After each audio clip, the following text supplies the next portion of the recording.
All right. Welcome back, FPL Power 5. Here we go. Hey guys, real quick, you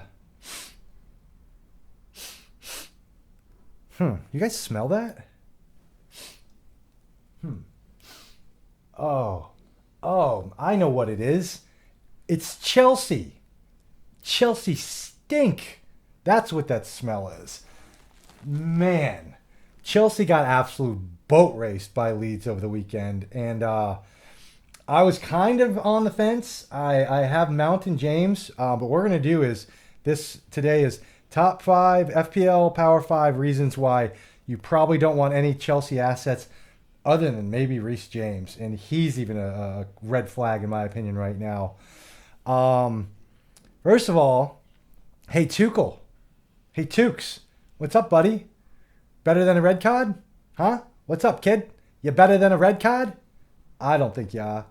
Somehow you and Conte both were on the touchline. Maybe a little karma. Jesse Marsh was not thrilled about that. Made some comments like, pretty much anywhere in the world, anybody playing football, even if you call it soccer, whatever, that sport, what we all know it is, red card and you're not involved on the pitch. You're not.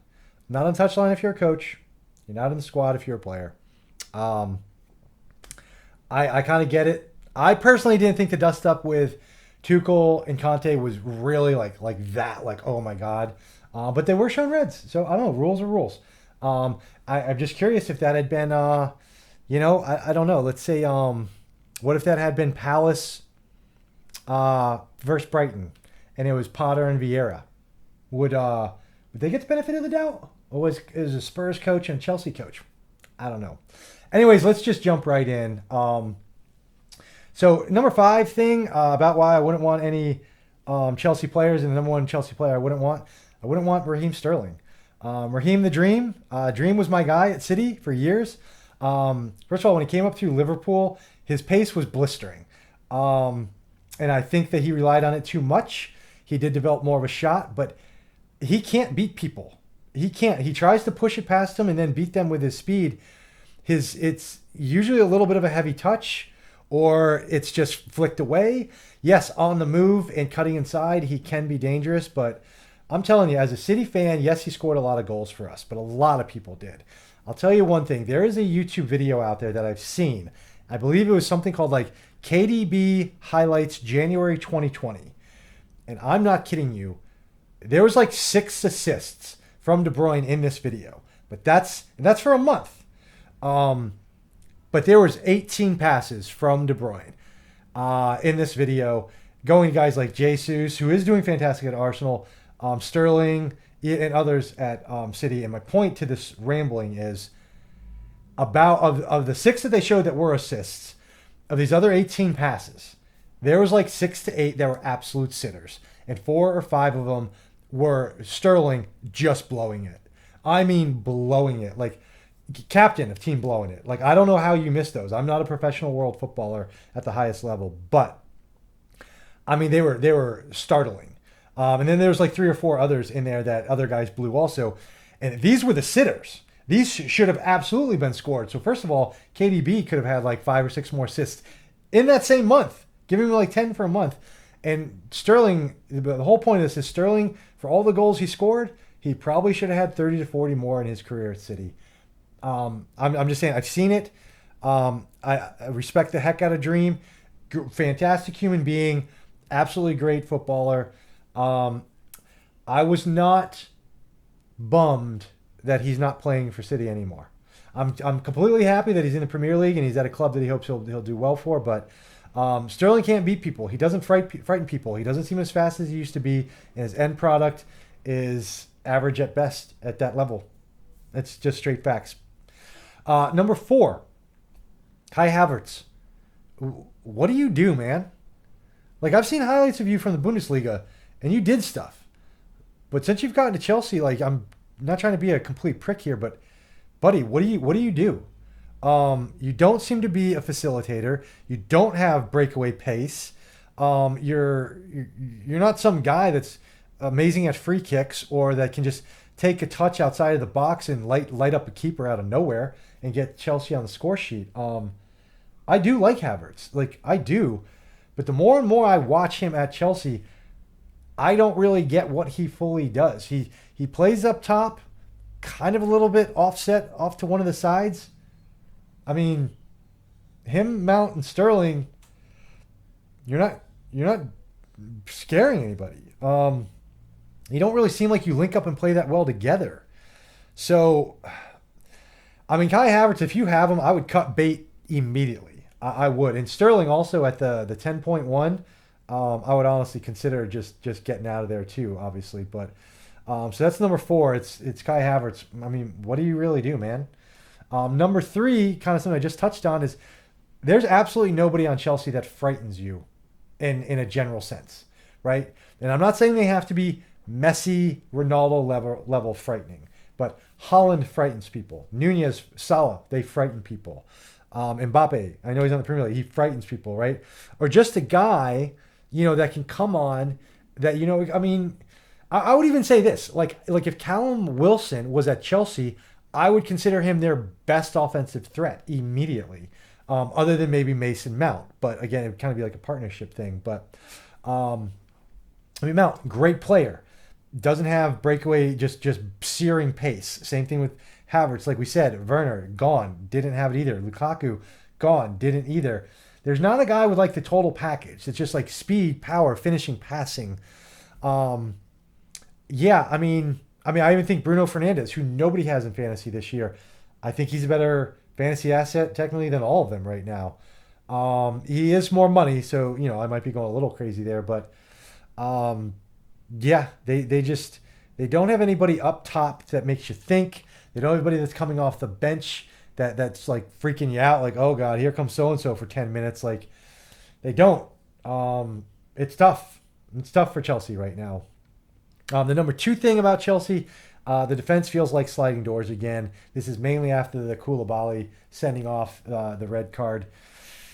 So, I mean, what do you got back there? You got Silva. I mean, he's playing fine. The dude is a lot older. I don't know if he can, wrap 38 starts in the Premier League under his belt this year.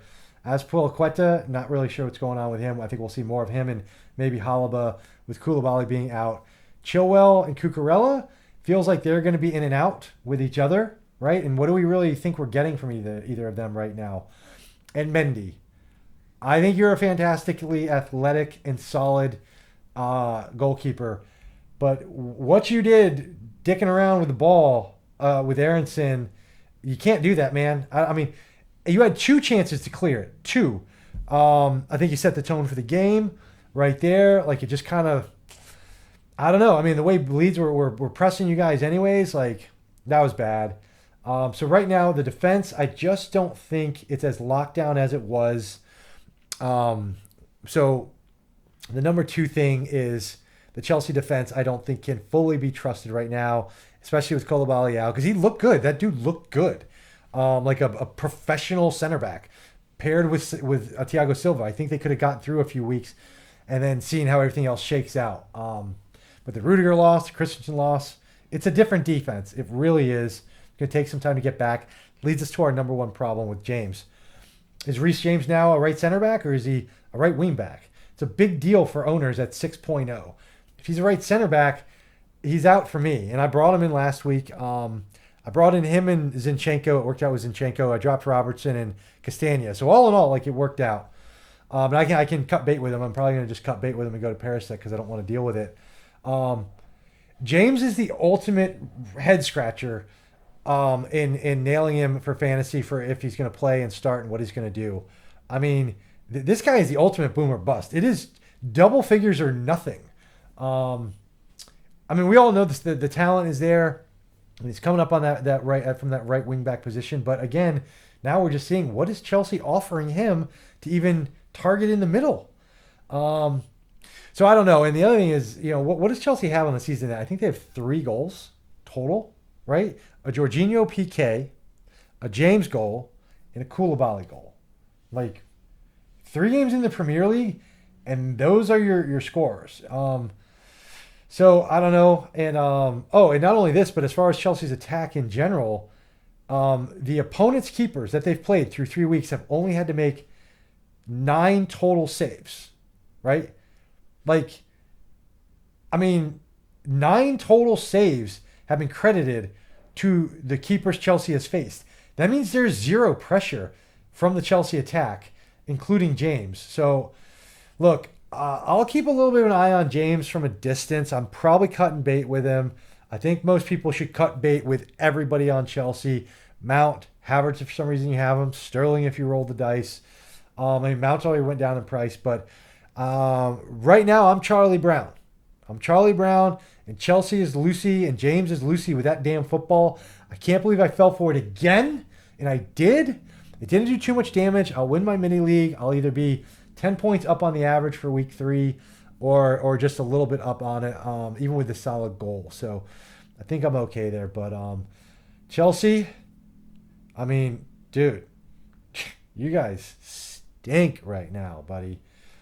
Pick it up. Get better. We want to use your players. You got a bunch of fans. You'll be fine. You'll probably end up top 4. We're talking FPL. We're talking FPL.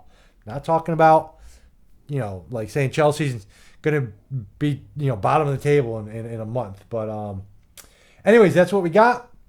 Power 5, top 5. FPL Power 5, top 5 reasons why we should cut bait with Chelsea. 1, Sterling can't beat anybody. He's not helping anybody out. He's expensive at 10. 4, Kai Havertz. I like you, buddy. I don't know what the hell you do. 3, nobody on that Chelsea attacks frightens anybody. Nobody. Number 2, the defense. It's like sliding doors. It's actually revamped from last year. I don't think it's going to just click in and we're going to get 5 clean sheets in a row, which means Mendy, you might be on the outs, especially because you're a 5.0. When you've got Sanchez at Brighton, you've got Henderson at Forest, Pope at Newcastle. Even Pope giving up 3 goals to Newcastle or to City, which it's City. I still think Pope squeezed out like 3 or 4 total points, maybe even snuck out a bonus point. Number 1, Reece James. We just don't with Chelsea and free fall or whatever's happening with them, whatever you want to call it. I don't know at your price if you're even keepable. So that's what we got. That's our FPL Power 5 thoughts on Chelsea Week 5. Take it with a grain of salt. If you don't like it, let me know about it down in the comments. Change my mind. Point some things out for me. If you guys like the video, maybe hit me with some likes, maybe a little subscribe action.